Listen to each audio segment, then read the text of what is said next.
નમસ્કાર, વેધર અપડેટમાં આપનું સ્વાગત છે અને આપની સાથે હું છું પ્રદીપ।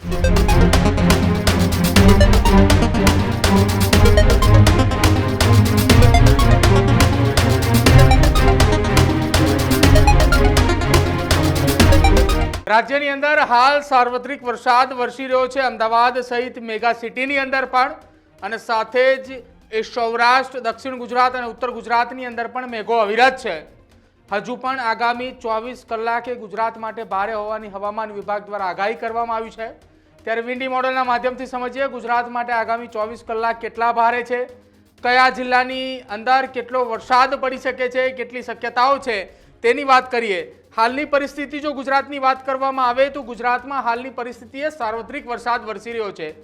ખાસ મધ્ય ગુજરાતનો ભાગ છે કે જ્યાં ગાંધીનગર અને ત્યારબાદ એ અરવલ્લીની નીચેનો તરફ એટલે કે પંચમહાલ છે, મહીસાગર છે, દાહોદ છે, એ વિસ્તારની અંદર અત્યારે વરસાદ એ પડી રહ્યો છે। સાથે ઉત્તર ગુજરાતની વાત કરવામાં આવે તો પાટણ અને પાટણના આસપાસના પંથકની અંદર મોરબી છે એ વિસ્તારમાં પણ વરસાદ વરસી રહ્યો છે। દક્ષિણ ગુજરાતની જ્યારે વાત કરવામાં આવે ત્યારે વડોદરાની નીચેનો ભાગ એટલે કે ભરૂચ, અંકલેશ્વર, વડોદરા એ વિસ્તારની અંદર વરસાદ પડે તેવી શક્યતાઓ છે। અને અત્યારે આ વિસ્તારની અંદર ત્રણ અલગ અલગ સિસ્ટમ આપણે બતાવી છે, 1, 2 અને 3, એ ત્રણ અલગ અલગ સિસ્ટમ થકી ગુજરાતના અલગ અલગ વિસ્તારોની અંદર વરસાદ પડી રહ્યો છે। સાથે જ દરિયા કિનારાના વિસ્તારોથી કે જો જોવામાં આવે તો પવનની ગતિ અહીંથી તેજ આવી રહી છે। એ પવનની ગતિ એ ગુજરાતના મધ્ય ભાગની અંદર એટલે કે અમદાવાદ અને ગાંધીનગર નજીક પહોંચતા એ ધીરી પડી રહી છે, અને ત્યારબાદ વરસાદની સ્થિતિ એ જોવા મળી રહી છે ઉત્તર ગુજરાત, મધ્ય ગુજરાતની અંદર। હજુ પણ વાત કરવામાં આવે તો મહેસાણા, ગાંધીનગર, ખેડા અને મહીસાગરની અંદર આવતીકાલે યલો એલર્ટ આપવામાં આવ્યું છે। આજની પરિસ્થિતિની જો વાત કરવામાં આવે તો ઉત્તર ગુજરાતના 2 જિલ્લાઓની અંદર ઓરેન્જ એલર્ટ આપવામાં આવ્યું છે। આજની આ સ્થિતિ દેખાઈ રહી છે। હવે રાત્રિ દરમિયાન ગુજરાતની શું સ્થિતિ છે, મોડી રાત્રે ગુજરાતની અંદર કયા કયા જિલ્લાઓની અંદર અતિથી ભારે વરસાદ પડી શકે છે, કયા વિસ્તારની અંદર ગાજવીજ સાથે વરસાદ પડી શકે છે, તો રાત્રે 10 વાગ્યાથી લઈને 12 વાગ્યા સુધીનો સમયગાળો ગુજરાત માટે કેવો છે, જેમાં આપણે જણાવી દઈએ ઉત્તર ગુજરાતનો એ ભાગ છે, મધ્ય ગુજરાતનો ભાગ છે કે જ્યાં અતિથી ભારે વરસાદ પડી શકે છે। મેપને થોડો ઝૂમ કરીએ, કેટલા જિલ્લાઓ છે સમજવાનો પ્રયત્ન કરીએ। આ એ મેપ છે ગુજરાતનો, થોડો નીચે લઈએ અને સાથે જ મેપને થોડો ઝૂમ કરીએ। આ એ ભાગ જેમાં અમદાવાદ સહિતના એ વિસ્તારો છે, ગાંધીનગર છે, અમદાવાદ છે, આ એ આખો લગભગ 350 થી 400 કિલોમીટરનો પોર્શન છે, આખો ભાગ છે કે જ્યાં વરસાદની ભારે અસર જોવા મળી રહી છે।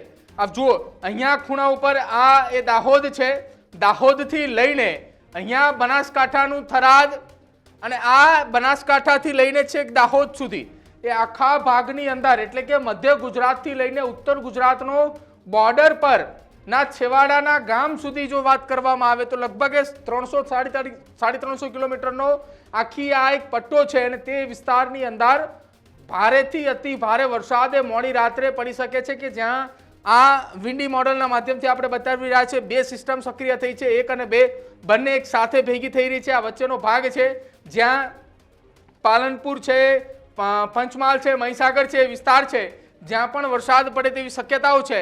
હવે આ સિસ્ટમની સાથે સાથે ગુજરાતમાં મોડી રાત્રે બીજી કોઈ સિસ્ટમ સક્રિય છે કે કેમ, ગુજરાતમાં મોડી રાત્રે બીજી કયા જિલ્લાઓની અંદર વરસાદ પડી શકે છે એ મેપને થોડો નાનો કરીને સમજીએ। ગુજરાતની અંદર કયા પ્રકારની પરિસ્થિતિ મોડી રાત્રે, આપ જુઓ રાતના 10 થી 12 ની વચ્ચેની પરિસ્થિતિ સમજ્યા હતા, ત્યારબાદ વહેલી સવારની પરિસ્થિતિ છે કે જ્યાં સિસ્ટમો અલગ અલગ થઈ છે, પરંતુ મધ્યપ્રદેશની અંદરની આસપાસની જે સિસ્ટમ સક્રિય થઈને આવી રહી છે કે જે દાહોદને અસર કરી રહી છે, આ જે સિસ્ટમ છે એ સીધી અહીંયા દાહોદ સીધી જ અસર એ તે વિસ્તારની અંદર એટલે કે દાહોદ અને દાહોદના આસપાસના વિસ્તારમાં અતિથી ભારે વરસાદ પડે તેવી શક્યતાઓ વ્યક્ત કરવામાં આવી છે।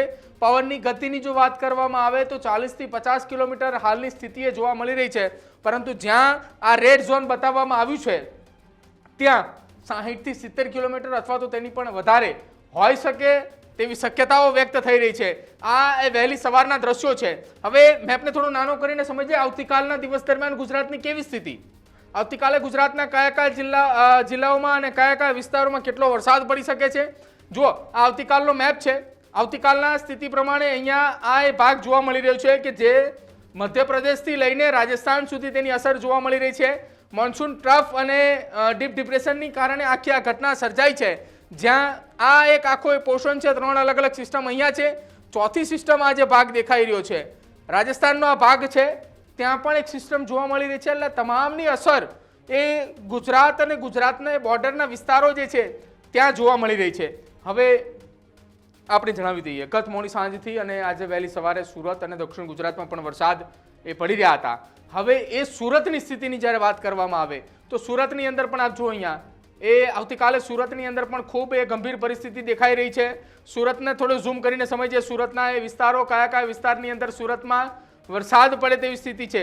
હજી થોડો મેં આપને ઝૂમ કરીએ. દક્ષિણ ગુજરાતની અંદર ખાસ જો વાત કરવામાં આવે તો અહીંયા એ સુરત છે, સુરત, ત્યારબાદ આગળ એ સુરતના ગ્રામ્ય વિસ્તાર માંડવી, ત્યારબાદ નીચેના ભાગની અંદર વલસાડ, અહીંયા વાપી, નીચે ડાંગ, આ તમામ એ વિસ્તારોની અંદર અતિથી ભારે વરસાદ પડી શકે છે. ખાસ સુરતની જ્યારે વાત કરવામાં આવે, ડુમસ બીચ અને તેના આસપાસનો વિસ્તાર છે, સચિન વિસ્તાર છે, કે જ્યાં દરિયા કિનારાનો વિસ્તાર છે, ત્યાં એ થોડું સિસ્ટમ એ સક્રિય હોય તેવું દેખાઈ રહ્યું છે, વાદળછાયું વાતાવરણ હોય તેવું દેખાઈ રહ્યું છે.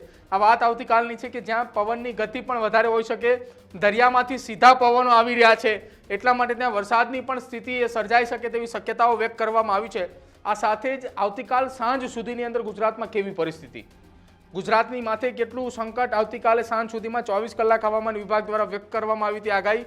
હવે મેં થોડો નાનો કરીએ, 24 કલાકની જ્યારે વાત કરવામાં આવી રહી છે ત્યારે ગુજરાતના કયા કયા વિસ્તાર, તો હજુ પણ ગુજરાતની અંદર જો વાત કરવામાં આવે આવતીકાલ સાંજની જ્યારે આપણે ચર્ચા કરી રહ્યા છીએ ત્યારે ઉત્તર ગુજરાત અને સાથે જ દક્ષિણ ગુજરાતની અંદર અસર જોવા મળી રહી છે. સૌરાષ્ટ્રના પંથકની અંદર યલો એલર્ટ આપવામાં આવ્યું છે કે જ્યાં એ વરસાદ પડી શકે છે, હળવાથી મધ્યમ વરસાદની આગાહી છે.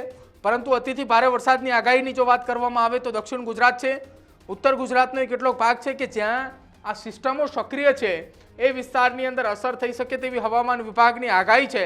જો કે આગામી 24 થી 30 ઓગસ્ટ સુધી આમ તો સાર્વત્રિક ગુજરાતની અંદર વરસાદ પડે તેવી શક્યતા છે. આગામી 24 કલાકની જ્યારે આપણે વાત કરી રહ્યા છીએ ત્યારે સૌરાષ્ટ્ર, કચ્છ અને મધ્ય ગુજરાતની અંદર વરસાદની આગાહી કરવામાં આવી છે, જેમાં સૌથી વધુ પવનની ગતિની જો વાત કરવામાં આવે તો 40 થી 50 કિલોમીટરની આસપાસ પવન એ દરિયાકાંઠાના જે જિલ્લાઓ આવી રહ્યા છે, દ્વારકાથી લઈને ભાવનગર સુધીનો ભાગ ત્યાં છે, અને માછીમારોને દરિયાઓ ન ખેડવા માટે પણ આગામી 5 દિવસ સૂચન આપવામાં આવ્યું છે. આ એ ગુજરાતની પરિસ્થિતિ છે.